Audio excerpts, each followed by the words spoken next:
Señor Jesús, te damos las gracias y la gloria porque tú te la mereces, Señor, y te pedimos que en este capítulo 22 que vamos a estar meditando en el libro de los Hechos, tú nos acompañes no solamente con tu presencia, sino con tu guía, con tus palabras. Señor, ataca la dureza de nuestro corazón, ayúdanos a poder someternos a lo que tu palabra quiere enseñarnos, que no seamos soberbios, Padre, cuando tú nos hables. Que el día de hoy, Padre, tanto mis hermanos como yo estemos con este anhelo de querer escuchar tu voz y que no se sacie y hasta nos duela, Padre, hasta que la podamos escuchar de verdad y vengamos, Señor, con un corazón dispuesto a ti y a tus palabras. Te pedimos, Señor, que uses este pasaje para hablar a nuestros corazones y lo que tú quieras hacer, hazlo, Señor, aquí estamos para ti. Te lo pedimos en el nombre de Jesús. Amén. Venga pues. ¿Estamos listos? Sí. Bueno. ¿Cuál va a ser la dinámica de hoy, señores? La dinámica de hoy. Hechos capítulo 22. La dinámica de hoy va a ser que tú me compartas tu testimonio, ¿ok? Y para hablar del testimonio, vamos a usar esta guía que ya hemos visto antes con algunos de ustedes y con algunos va a ser nuevo esto, pero de todas maneras nos va a servir como, valga la redundancia, una guía para poder compartir nuestro testimonio. Y es 3 pasos, ¿ok? Antes de Cristo, encuentro con Cristo y ahora en Cristo.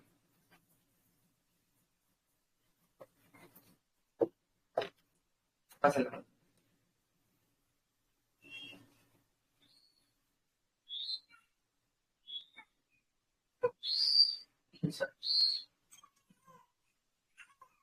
Pásala.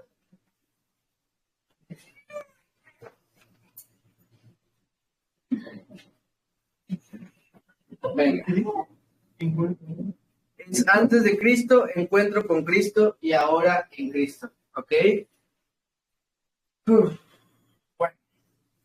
La necesidad de aprender a compartir nuestro testimonio. Acuérdense cuál era el versículo clave de todo el libro de Hechos. Dijimos que era Hechos 1:8.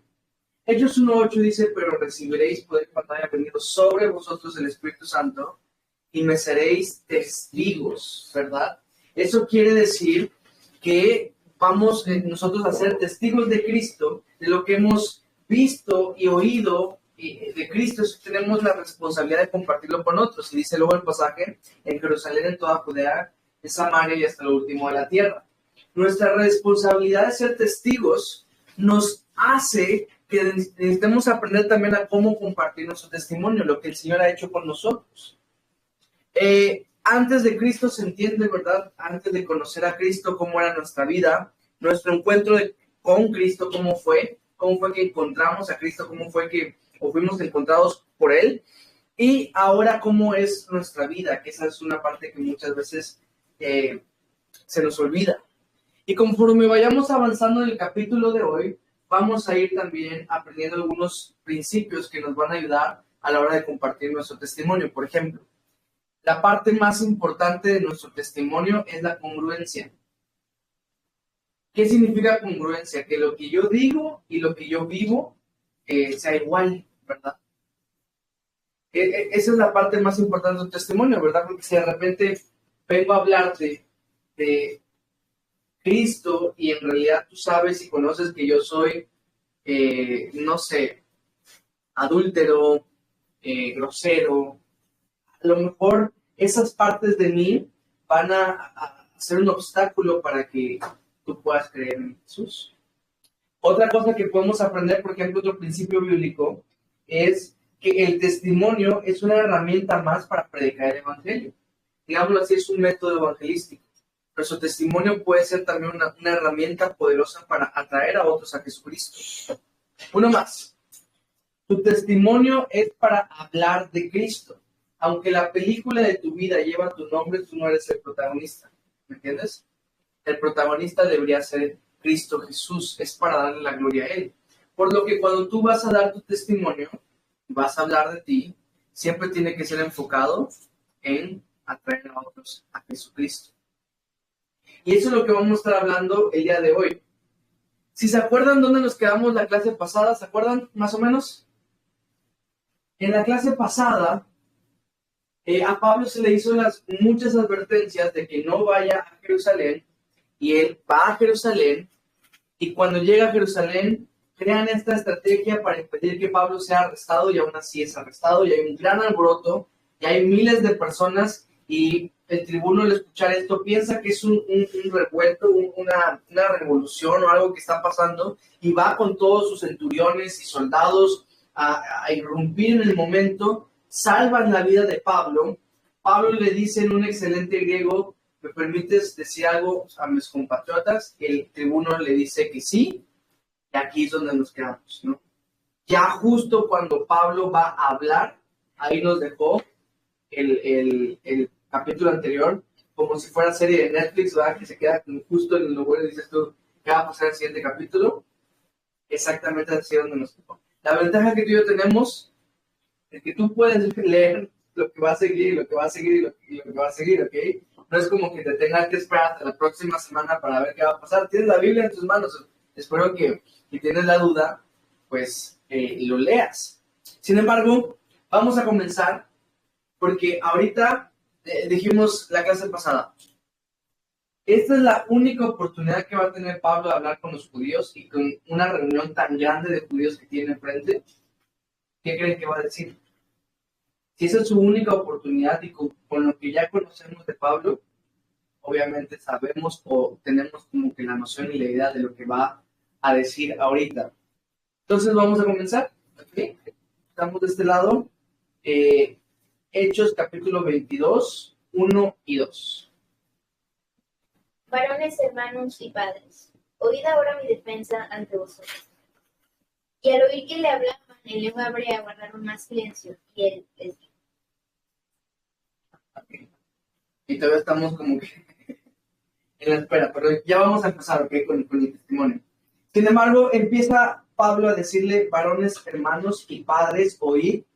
Y todo esto que le dice en la escritura que se lo dijo en hebreo a los hebreos, ¿verdad? Hablando su mismo lenguaje de ellos.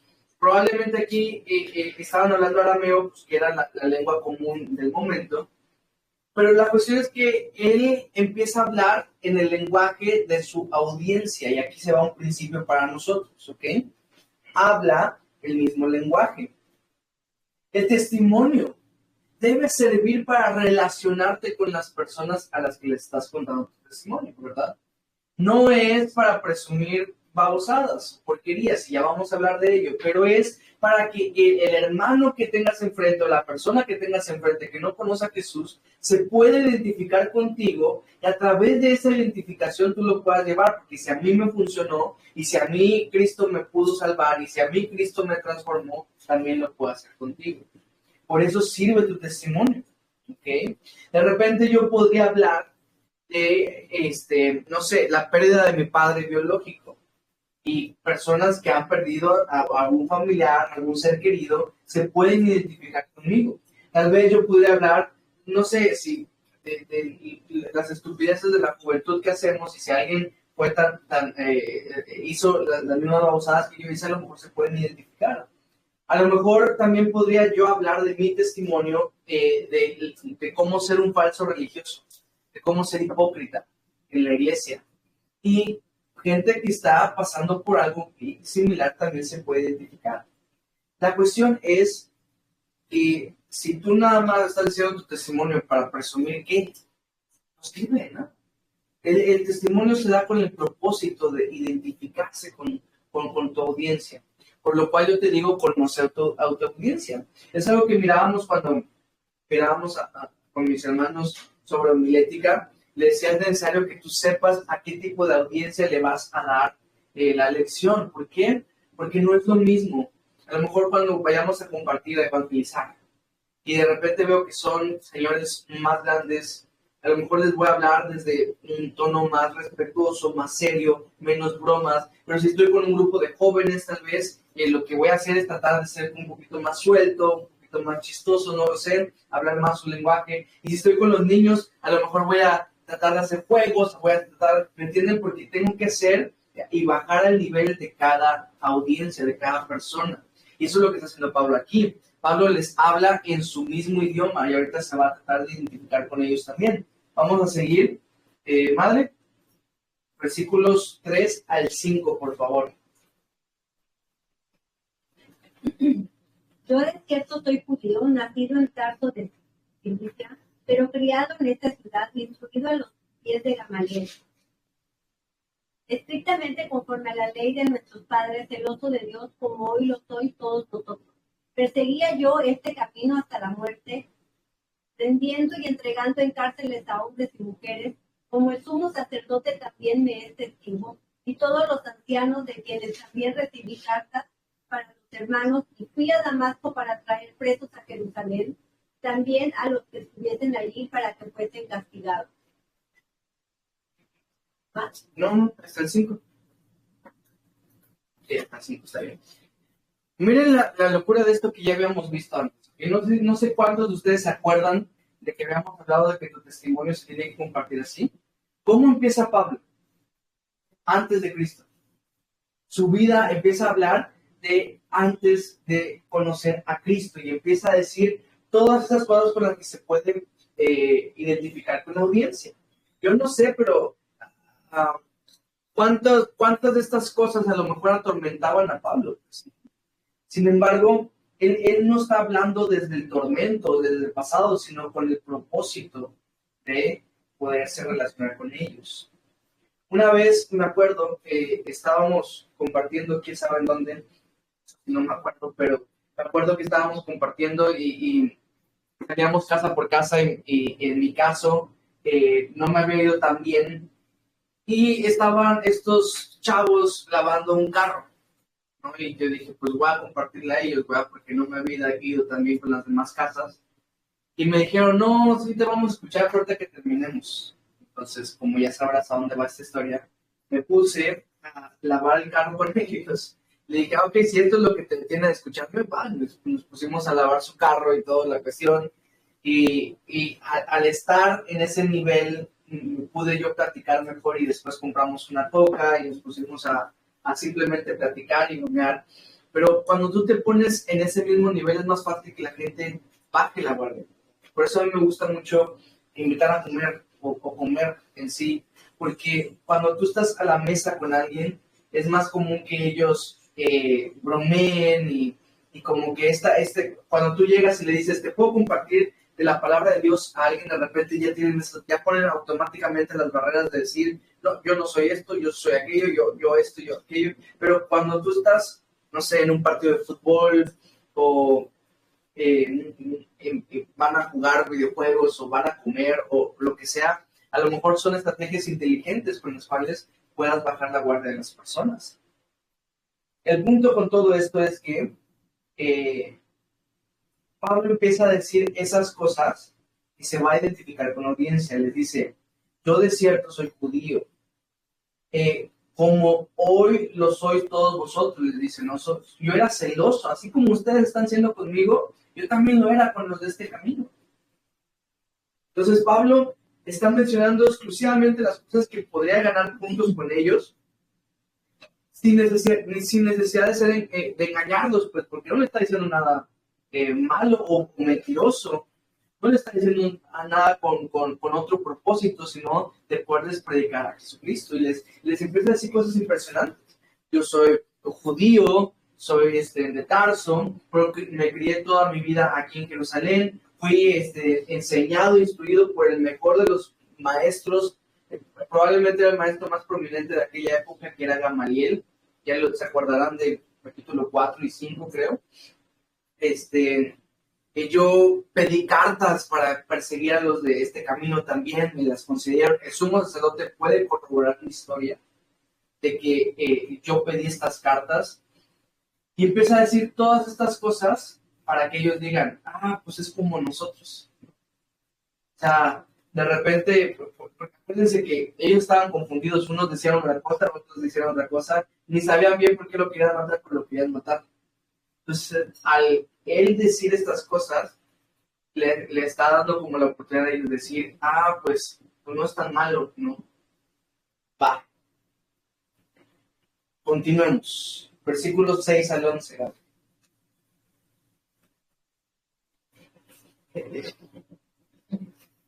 Pero aconteció que yendo yo, al llegar cerca de Damasco, como a mediodía, de repente me rodeó mucha luz del cielo, y caí al suelo, y oí una voz que me decía, Saulo, Saulo, ¿por qué me persigues? Yo entonces respondí, ¿quién eres, Señor? Y me dijo, yo soy Jesús de Nazaret, a quien tú persigues. Y los que estaban conmigo vieron a la verdad la luz y se espantaron, pero no entendieron la voz del que hablaba conmigo. Y dije, ¿qué haré, Señor? Y el Señor me dijo, levántate y ve a Damasco, y allí se te dirá todo lo que está ordenado que hagas. Y como yo no veía causa de la gloria de la luz, llevado de la mano por los que estaban conmigo, llegué a Damasco. Muchas gracias.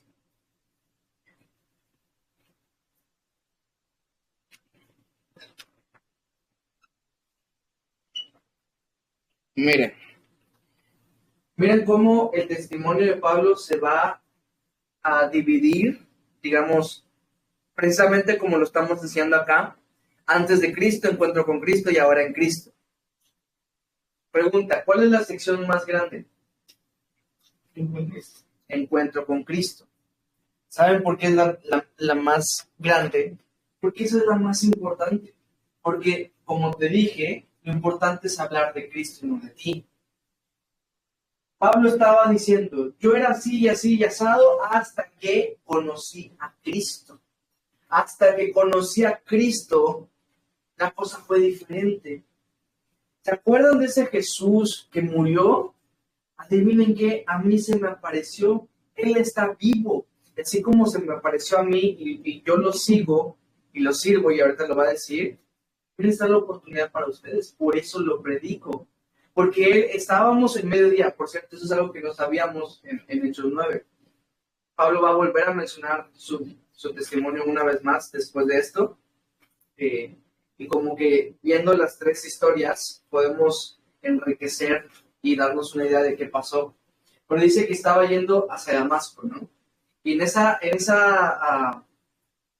viaje a Damasco, él estaba con toda la intención de hacer daño a los discípulos. Muchos creen, de hecho, que Pablo mató a cristianos. Si lo mató o no lo mató, no lo sé. Lo que sí sé es que estaba él con eso en mente. ¿Se acuerdan en Hechos? Se quedó respirando muerte, fue y pidió las cartas y se fue hacia Damasco. Y en medio de ese viaje, dice que los tira todos a los pies. Dice que estaba el mediodía. ¿Cómo está el sol al mediodía? Terrible, ¿no? Y en esa zona que es desértica, todavía está peor. Nos quejamos acá, pero imagínense ya. Y en esa zona desértica, el sol estaba a mediodía, dice que hubo una luz. Y si te está diciendo que fue al mediodía, quiere decir que la luz que les apareció fue todavía más intensa, fue todavía más fuerte, ¿no? Nótese cómo pues, Jesús brilla más que la luz del mediodía. Y precisamente como agarrando la misma analogía de la historia de Pablo, esa es la parte que más brilla, el encuentro con Cristo. Esa es la parte que más importa, cómo tú te encontraste con Jesús. Esa es la parte donde glorificamos al Hijo y demostramos el gran impacto que es conocerle. Que fue tan impactante para nuestras vidas que literalmente cambió nuestras vidas. Por ello es que es la parte más importante. ¿Y se acuerdan cuando vimos esta historia? Por las preguntas que Pablo le hace a Jesús, agarramos mucha enseñanza para nosotros. Pablo le dice a Jesús, ¿quién eres, Señor? ¿Y qué quieres que yo haga? ¿Sabes? Tu vida en Cristo se trata de eso. de conocerle y obedecerle. ¿Qué quieres, Señor? ¿Y qué quieres que yo haga? ¿Quién eres, Señor? ¿Y qué quieres que yo haga?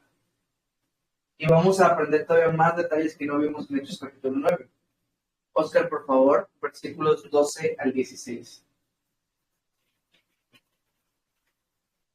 Entonces uno llamado Ananías, varón piadoso según la ley, que tenía buen testimonio de todos los judíos que ahí moraban, vino a mí y acercándose me dijo: hermano Saulo, recibe la vista. Y yo en aquella misma hora recobré la vista y lo miré. Y él dijo: el Dios de nuestros padres te ha escogido para que conozcas su voluntad y veas al justo, que oirás la voz de su boca. Porque serás testigo del suyo de todos los hombres, de lo que has visto y oído. Ahora pues, ¿por qué te detienes? Levántate y bautízate y lava tus pecados, invocando su nombre. Gracias. Quiero volver a hacer énfasis en que fueron 11 versículos del encuentro con Cristo. Ya ves, es más importante. Y de hecho, miren cuál fue la sección más corta. La de antes de Cristo, ¿me entiendes? Les digo esto porque el testimonio no es para presumir porquerías. Es solamente tienes que decir lo necesario para que la gente se identifique. Nada más. No tienes por qué estar contando pavosada y media. Qué triste es escuchar cuando alguien está compartiendo una parte de su pasado, a otro decir: uy, no, yo todavía era peor. ¿Qué es esto? ¿Competencia para ver quién es más asqueroso? No tiene nada ¿qué onda con eso, no? O sea, que alguien está diciendo: no, pues es que yo era alcohólico. Uy, no, yo a mí me encontraban tirado en el suelo. O sea, ¿qué? ¿Eso es mejor?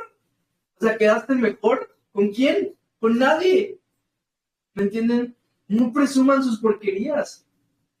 Aprendamos de Pablo como lo que más tuvo la intención de presumir y de decir y de hablar era de Cristo, no de su pasado. Y Pablo no nos empezó a contar cómo era estar allá instruido por Gamaliel, no nos empezó a contar cómo fue que fue hecho un fariseo. No, él nada más dijo: yo era fariseo, instruido por Gamaliel, crecí en Jerusalén. O sea, fue cosas específicas que relató para que se pueda identificar con ellos. ¿Ustedes son celosos? Yo también lo era. Sí. Hasta que me encontré con Cristo. Y ahí es donde sí empieza a dar más detalles, pues. Porque eso es lo realmente importante.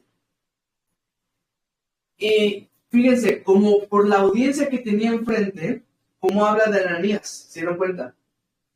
O sea, decir, no, Ananías, que por cierto, era un buen judío. Era muy respetado por los judíos de ahí de Damasco. O sea, precisamente porque está hablando con judíos y tenía que quedar bien con los judíos, habla de lo buen judío que era Ananías. Eso me pareció muy chistoso. Pero, venga, dice que recobró la vista y lo miró. Y si se acuerdan, en Hechos capítulo 9 nos dice que aquí cayeron como escamas de sus ojos, entonces volvió a ver. Y gracias a Cristo, ahora podía ver. Él estaba enceguecido por su furia que tenía en contra del camino. Y de repente el Señor le hizo estar ciego físico, igual que su ceguera espiritual. Y cuando ya estuvo con Ananías, después de un tiempo de estar meditando, ahora pudo ver. Y gracias a Cristo, también ahora nosotros podemos ver. En el versículo 14 me llama mucho la atención porque lo que le dijo Ananías fue: el Dios de nuestros padres te ha escogido para que conozcas su voluntad y veas al justo y oigas la voz de su boca. Y familia, para eso nos escogió a todos nosotros. ¿Entienden? Para que conozcamos a Jesús, para que conozcamos su voluntad, para que lo veamos, para que escuchemos su voz. Y de repente es conocerle y obedecerle. ¿Te das cuenta? Hay una frase muy común entre los cristianos que dice que es conocerle y darle a conocer. Y es correcto. No estoy criticando la frase, lo que digo es, ese es nuestro propósito de vida, conocer a Jesús y obviamente también darlo a conocer a otros. En este contexto, conocerle y obedecerle. En el contexto de lo que lo dicen los demás, el obedecerle puede ser darle a conocer también. Pero es un buen mantra de vida. Conocer a Cristo y darlo a conocer. Pablo ahora tenía un nuevo propósito. Tú también tienes el mismo propósito. Jesús también te ha llamado aquí para conocer más de Él, para conocerlo personalmente, íntimamente. Y le dice, pues, levántate y bautiza y lava tus pecados, y bautízate y lava tus pecados, invocando su nombre. Venga, entre versículos polémicos, aquí hay uno, ¿va? Porque le dice a Ananías, levántate, bautízate y lava tus pecados invocando su nombre. Quiere decir, familia, aquí está el versículo que dice que el bautismo sí es para que te perdonen los pecados. ¿Qué piensan ustedes?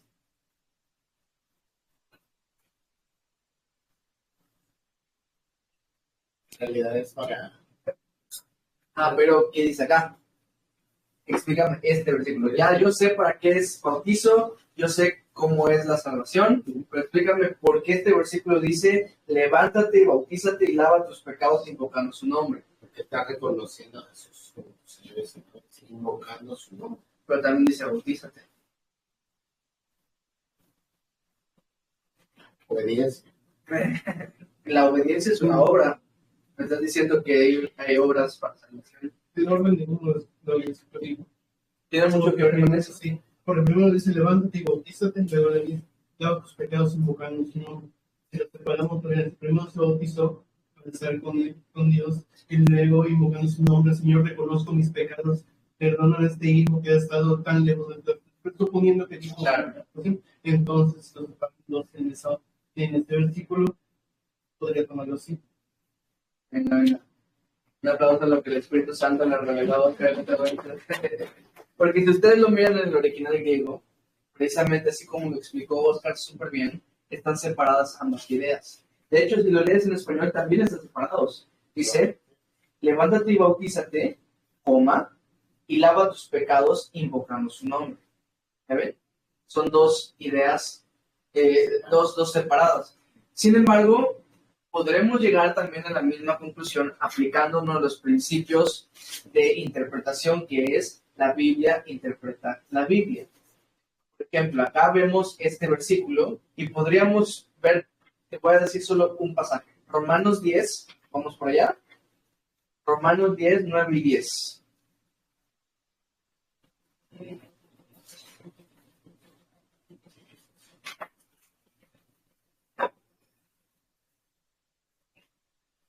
Romanos 10, 9 y 10.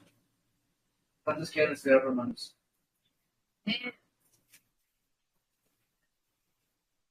Pronto.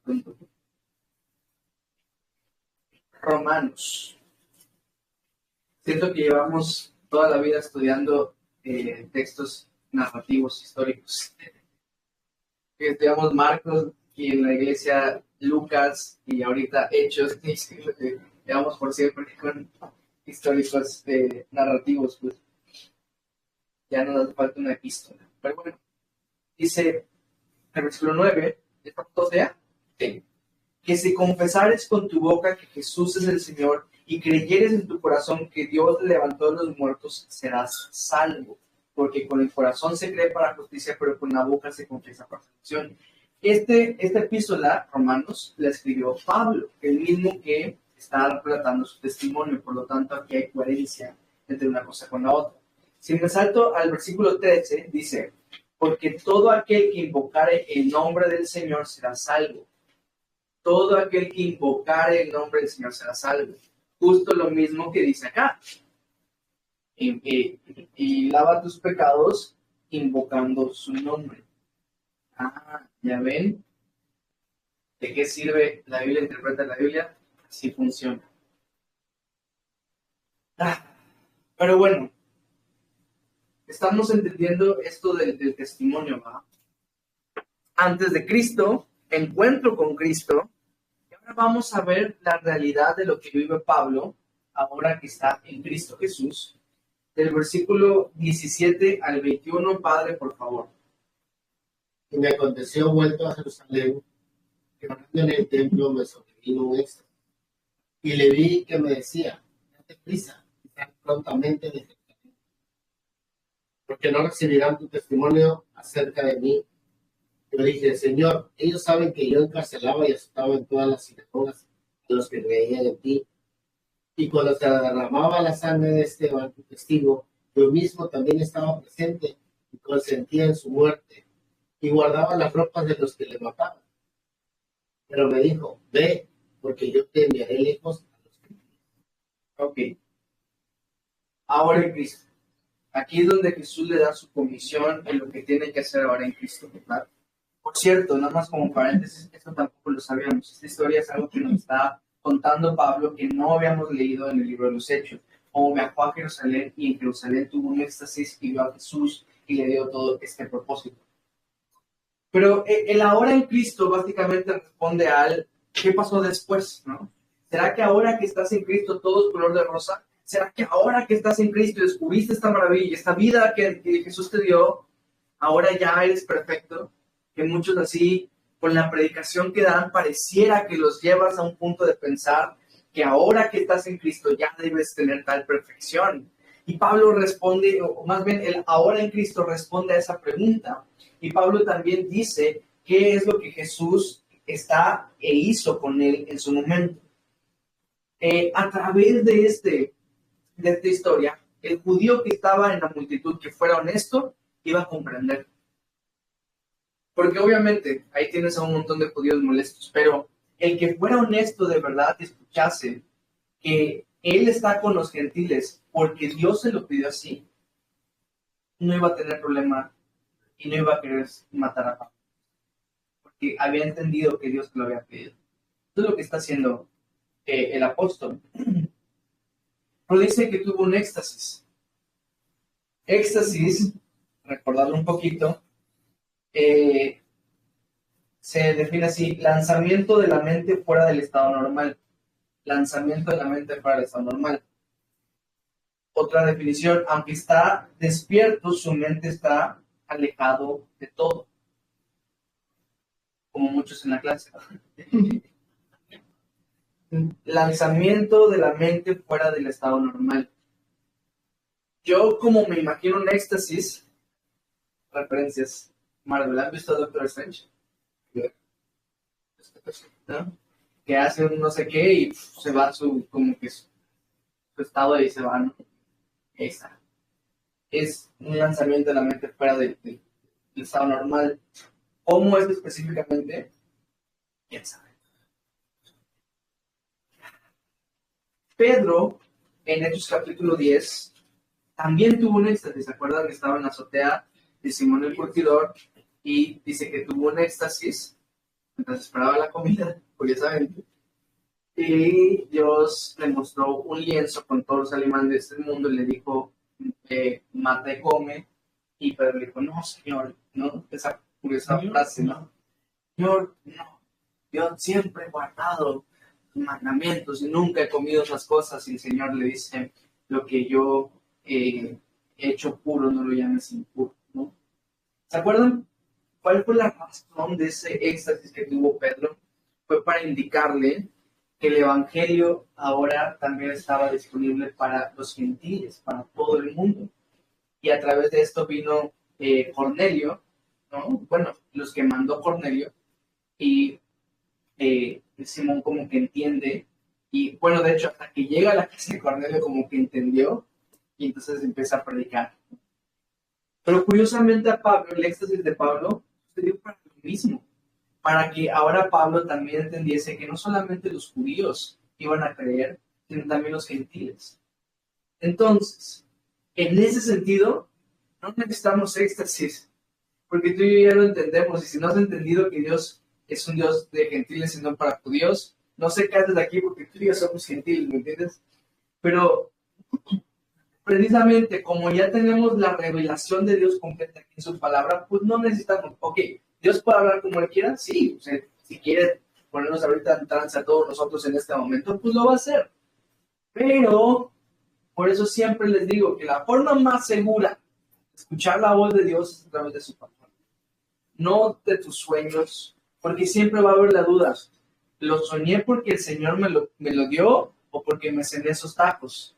Siempre va a existir la duda. Siempre va a existir la duda de, ¿esta señal vino de Dios o fue coincidencia? Pero cuando vienes a la palabra de Dios, ella no hay duda. Cuando te dice el Señor, arrepiéntete de tus pecados. Señor, ¿será que me estás pidiendo que me arrepienta de mis pecados? Claro que no hay duda, ahí lo tienes que hacer. ¿Entiendes? Por eso la forma más segura va a ser la palabra de Dios. No limitamos a Dios, Dios puede hacer lo que Él quiera. Él es Dios, nosotros no vamos a comprender si Él quiere hacer como quiera hacerlo. Sin embargo, yo te digo lo que misma Escritura dice, que la forma más segura de conocer su voluntad es a través de su palabra. Pero bueno, a nosotros lo que se le reveló a Pablo no nos es nuevo. Les digo esta frase porque creo que si la entendemos vamos a encontrar verdad. Si es nuevo, no es bíblico. Si es bíblico, no es nuevo. No, porque siempre ha estado allá. Porque de repente vienen y, nueva revelación de Dios.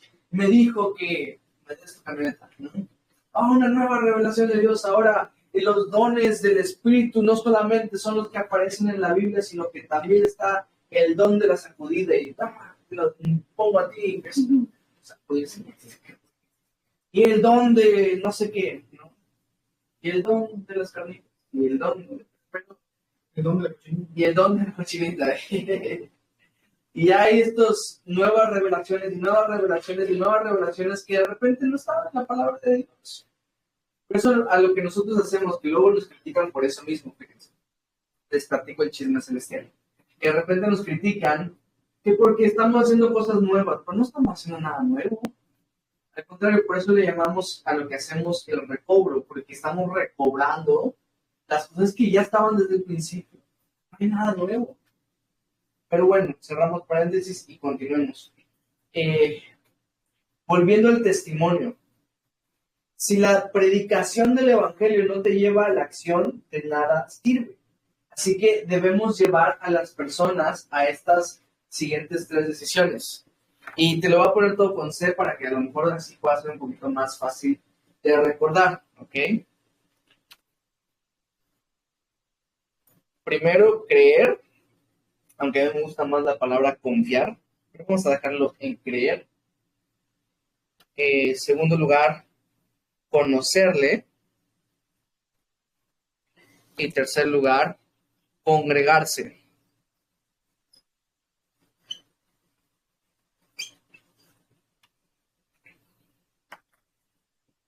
Si podemos superarlo todo de mi letra, te aseguro que hay verdades allá. El don de los jeroglíficos. Vaya, tenemos que llevarlos a 3 acciones cuando predicamos el Evangelio. Y ahorita que estamos hablando del testimonio como un método evangelístico, pues tenemos que llevarlos también a esto. A creer, a conocerlo y a congregarse. A través de creer, porque la salvación es por fe, ¿no? No por obras para que nadie se gloríe, sino es un regalo de Dios, es a través de nuestra fe en Jesucristo. Conocerle, porque esa es la vida eterna. Que te conozcan a ti, el único Dios verdadero de Jesucristo a quien te has enviado. Dios nos ha llamado a la comunión, dice la Escritura, a la comunión con su Hijo Jesucristo. Y congregarse, pues, porque al final de cuentas, no nada más te quiere salvar, sino que Él, cuando decidiste creer en Él, ahora que tienes esa comunión con Él y ahora que tienes el Espíritu Santo, dice 1 Corintios 12, que Él te puso en un cuerpo. Ahora perteneces a un cuerpo. Entonces, no hay tal cosa como, con solo creer basta, ya, no, hay que llevarlos a la decisión, hay que llevarlos, invitarlos a una congregación, obviamente la tuya, pues ahí donde estás, ¿verdad? Donde tú puedes seguir dándole seguimiento a la persona. Pero bueno, siempre los tenemos que llevar a las acciones. En el caso de Pablo, acuérdense, él está ante una multitud enfurecida, ¿no? Él va a decir, ¿alguno de ustedes quiere congregarse conmigo? No, pues no. nadie de ellos ni iba a querer, ni tampoco iba a poder, porque Pablo iba a estar encarcelado. Pues. Sin embargo, sí nos da indicios en el testimonio de Pablo que los lleva a las personas a conocer a Cristo. Acuérdense, ya les dijo que Cristo está vivo.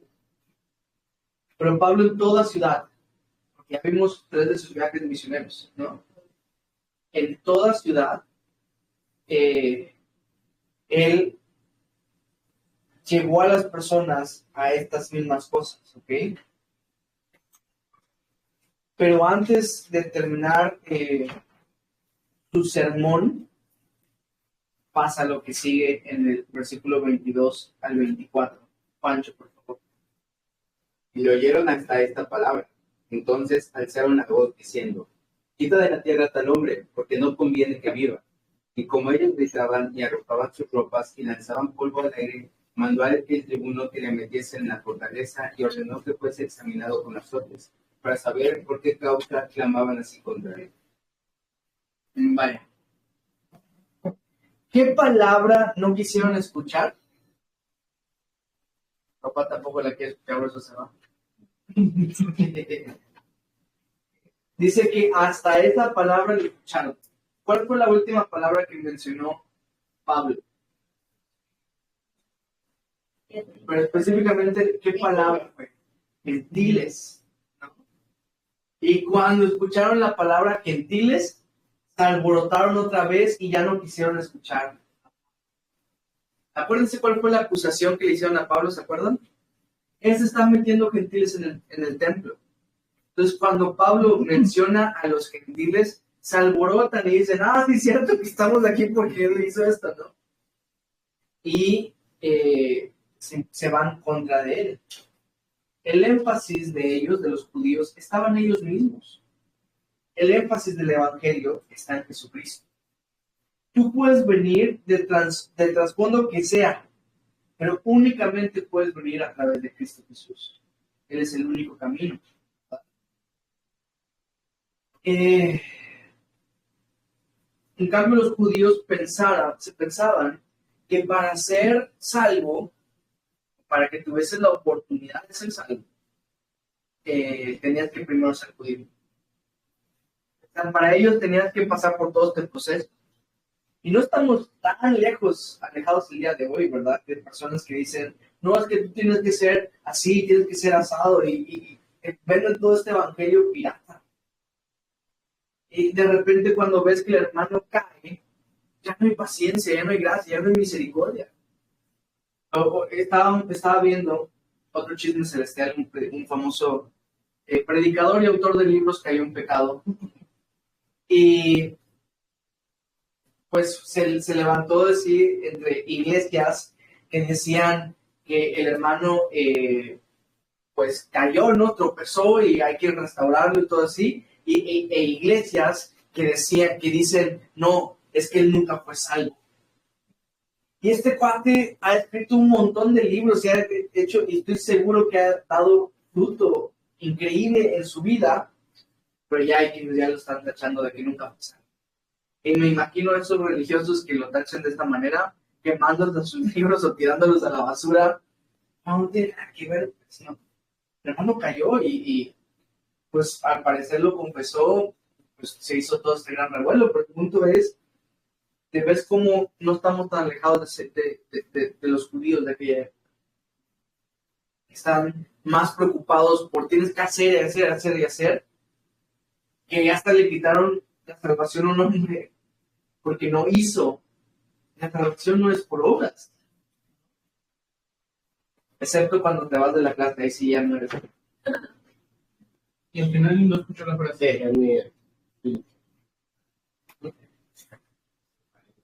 Pues entonces te moriste porque dice la Biblia que el hombre sin espíritu está muerto. ¿Qué es?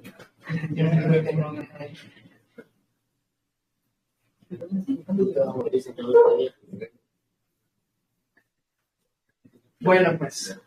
¿Y qué pasa? El tribuno dice que lo manda a azotar a Pablo, ¿verdad? Manda a azotar a Pablo. Y lo hace para saber por qué había causado todo ese alboroto. Entendamos el contexto. el tribuno no había entendido ni papa, ¿no? O sea, le dio permiso, que está habla griego, voy a saber por qué pasa todo esto, y de repente empieza a hablar en hebreo. Y no había entendido, entonces dice, ¿sabes qué? Ya 2 veces hizo el mismo alboroto, azótalo y sácale a latigazos el por qué está haciendo, por qué está pasando esto. Y pues pensaba, ¿no? A lo mejor cometió un crimen tan grande que causó tan grande alboroto. Pero vamos a concluir nuestra historia de hoy, que como es corto voy a tener que aventar más enseñanzas y todo eso para llenar nuestra clase de hoy. Pero vamos a terminar como empezamos, preciosamente, 25 y 29. Pero cuando le ataron con correas, Pablo dijo al centurión que estaba presente: ¿os es lícito azotar a un ciudadano romano sin haber sido condenado? Cuando el centurión oyó esto, fue y dio aviso al tribuno, diciendo: ¿qué vas a hacer? Porque este hombre es ciudadano romano.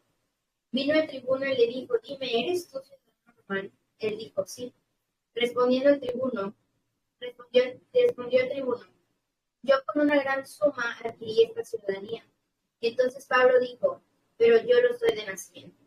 Así que luego se apartaron de él los que le iban a dar tormento, y aún el tribuno, al saber que era ciudadano romano, también tuvo temor por haberle tratado.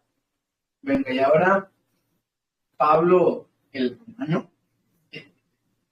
únicamente se podía ser romano por 3 razones. A mí me gusta mucho aprender en sí en general, ¿no? A veces escucho podcasts de diferentes cosas y me acuerdo mucho de que hablando de Julio César, aprendiendo sobre Julio César, el primer César, aprendí esto.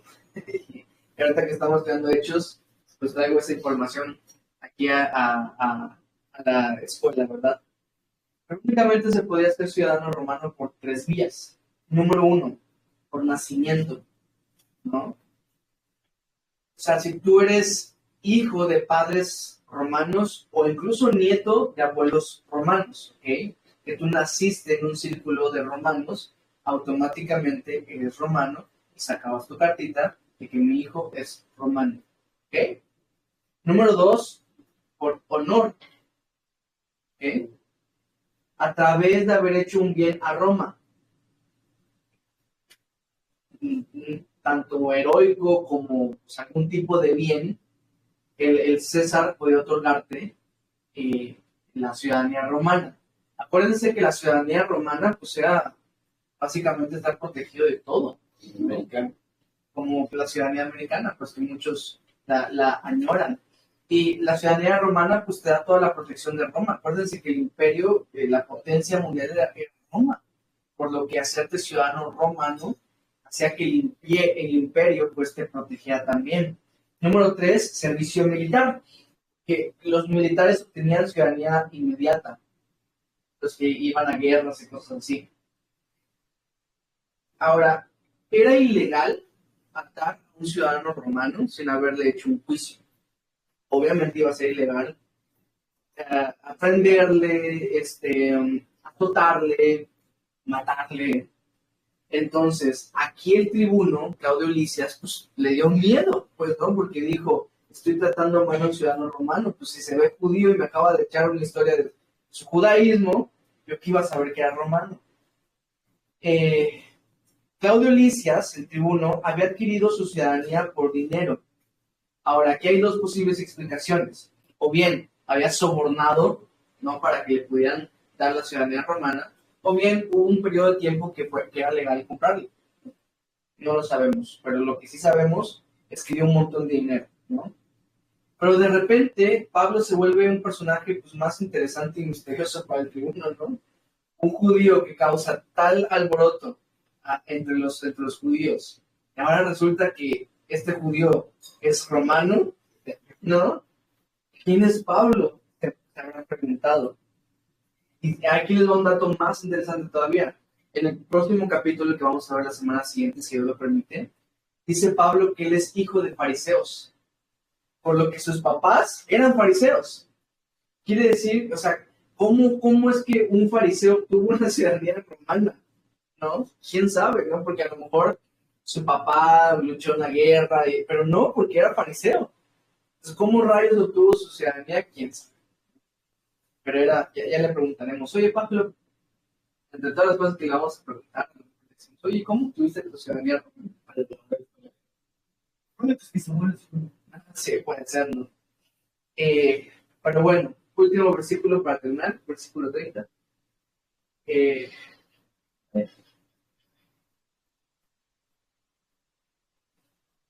Al día siguiente, queriendo saber de cierto la causa por la cual le acusaban los judíos, le soltó de las cadenas y mandó venir a los principales sacerdotes y a todo el concilio. Y sacando a Pablo, les presentó ante él.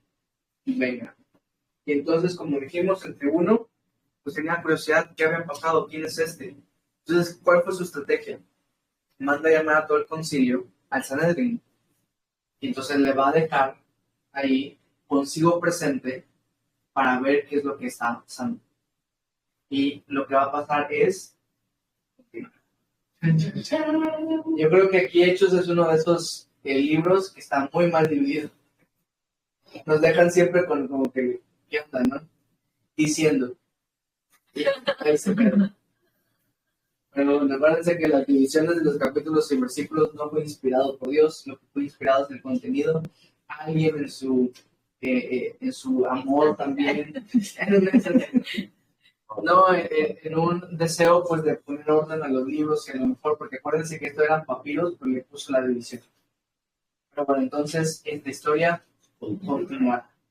Antes de que empecemos con los testimonios, vamos a orar, vamos a detener aquí la clase y empezamos a hacer la dinámica, ¿ok?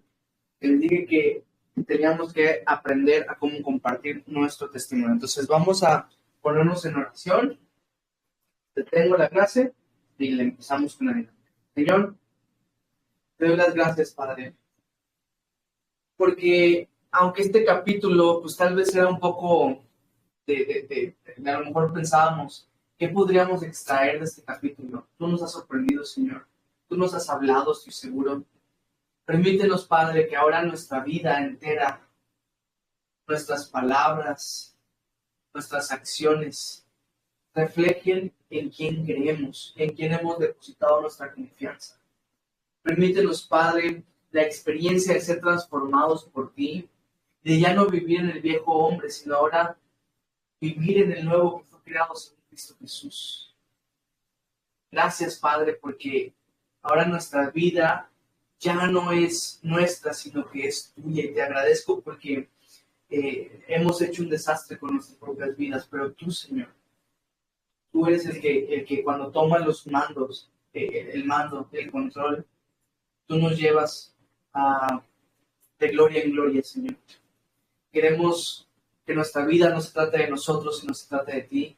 Ayuda a mis hermanos a poder compartir su testimonio con audacia, Padre, con vehemencia. Te pido, Señor, que nos ayudes a poder ahorita compartirlo y entender cómo hacerlo también de la mejor manera y de una manera que te glorifique. Te lo pedimos, Padre Santo, en el nombre de Jesús. Amén. Vamos a ver. La sorpresa de hoy se llama capítulo 22, 53 minutos.